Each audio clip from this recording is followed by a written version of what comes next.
The judge was pretty harsh in his ruling, saying the defendant has tried to manipulate the system and that the money only had to be hidden for a short time before he would leave the country. But he still granted bail.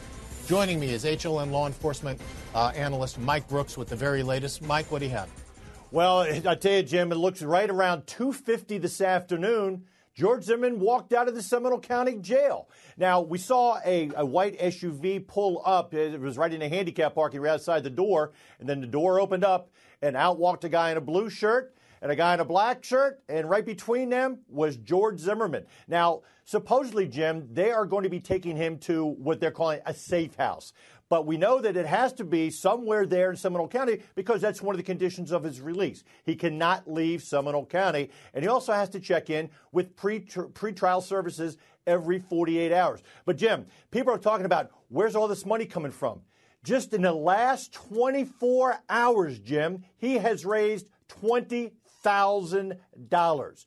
I think that is unbelievable.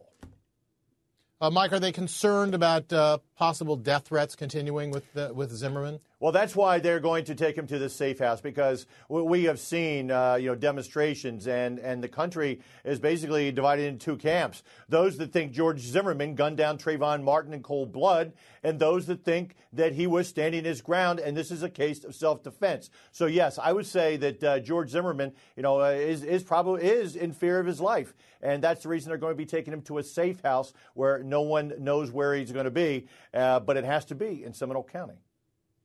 Joey Jackson, criminal defense attorney, joining us from New York. How important was it for Zimmerman's attorneys to get him out of custody from the standpoint of putting this case together? It's important. I mean, you could certainly go and you could meet with your client in any facility, that they're in. But it's important for a couple of reasons. Number one, obviously, he's out. It allows the attorneys an opportunity to meet with him in private at times of their own choosing. Logistical concerns are not as heightened, or there's not that concern because you can meet with your client whenever you'd like to. And then, of course, no one likes to be in jail, right? I mean, obviously, everybody wants their freedom. As to whether he'll remain free, I mean, we'll see, because obviously there'll be this immunity hearing in the event that the attorney chooses to have one after that bail decision the judge made. But I think moving forward, certainly I think his camp is pleased at the fact that he's out, and at $1 million, it certainly came at a price, though, as you said, Jim.